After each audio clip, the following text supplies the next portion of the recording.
Hi there. Welcome to Spirit Paranormal. My name is Chief Loss. I am the founder of Spirit. Today we're going to talk about what you do if you think you have a haunting going on in your home or place of business. We get a lot of calls on our hotline, and a lot of people who want help, and we're there trying to get you whatever help we can and provide whatever help we can. And you have to help us some too, with proper information and be able to answer questions. I have some folks that will call in or even email, or they go to our website and say, hey, I think my house is haunted. Okay, well, we need to talk about some things. First of all, I need to know what exactly makes you think that your house is haunted. Are you experiencing noises? Do you see things? These are things that we need elaborated on.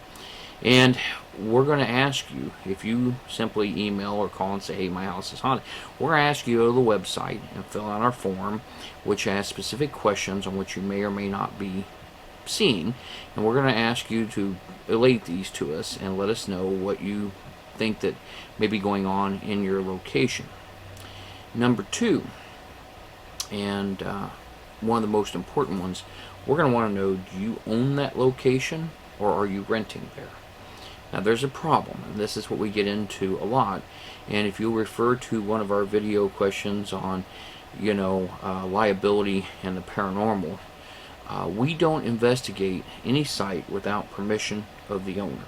Okay, and that may be, even though you're renting the site, okay, and you are the lessee, we have to have the actual owner approve of the investigation before we go in. And every investigation we perform, we require a contract to be signed that gives us permission to be on the property for the purpose of a parapsychological investigation, and to be able to complete that investigation and deliver the evidence that we find.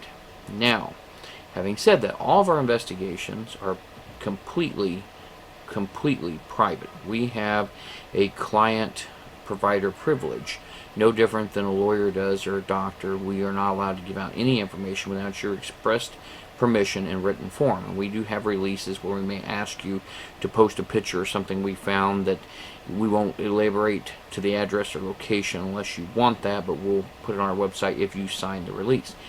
Anytime we do an investigation, though, you sign a contract.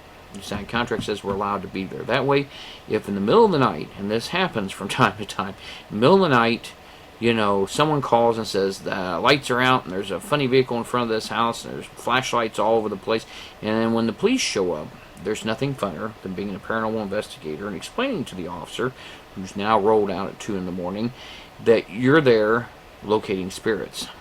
Sometimes it doesn't go well.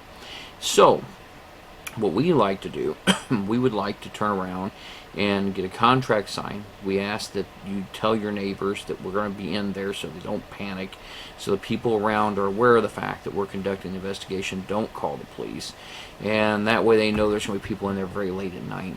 And on top of that, we have to have the owner. So even though, and then on top of that, if the location is leased, we have to have the owner and the leasee both sign contracts. Now, at the end of our investigation, be that at 3 or 4 a.m., we are going to ask you to come back, check the residence, and release the residence on a release form. It says you release our liability, you've checked everything is okay, and you are, you're agreeing to release all liability from us having access to your location. So that's very important. That's the only way we investigate, and there's a reason why. Many years ago, and this is covered in a separate video, but I'm going to cover it real briefly, we had a situation where a couple was trying to get out of their lease, and they used us to try to prove that the building was haunted to be able to get out of their lease. We hadn't even looked at the evidence. The night after the investigation, we ended our investigation at 4 that morning. By 10 that same morning, I got a call from the actual property manager throwing one heck of a fit about the fact we were on the property without their permission.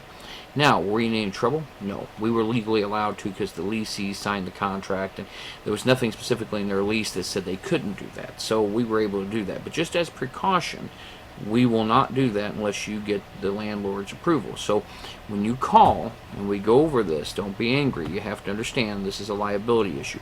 We want to help you, but you have to help us help you. Okay? That's a big thing with this. You have to help us help you.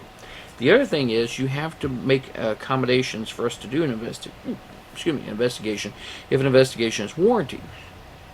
I am going to tell you that you need to make sure that if you have pets, you can take them off site, because they're going to cause contamination in the investigation. We can't tell if a pet's making noise or something, and whether it's paranormal or the pet, if the pet is roaming free within the house. And two, we don't want the liability of letting a pet out or having an issue at 2 in the morning or 3 in the morning.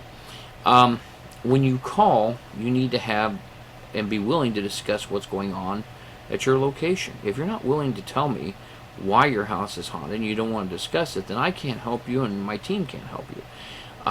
You have to be forthcoming with it. Also, this is not a cloak and dagger game. Don't call us and ask us to meet at some location, give us no information, and want to have some blind face-to-face meeting. I've had people do that. I will not do that. In this day and age, it's unsafe for any of my team to meet someone under unknown pretenses in a public or non-public location. Just not going to happen. So we are there to help you as much as we possibly can, but you have to be able to work with us. Some of the questions we're going to ask you are personal questions. Some of them pertain to your family history, possibly medical history. And again, if you can't give us straight answers, we're not going to be able to help you, or we're not going to be able to diagnose your situation correctly. It's like being a doctor. If you don't give the right information, you're not going to get the right diagnosis. So again, we have to know that. And we're going to set up a set of rules when we come in to investigate what has to happen, and you have to be willing to go along with those. Again, if you don't, it serves no purpose.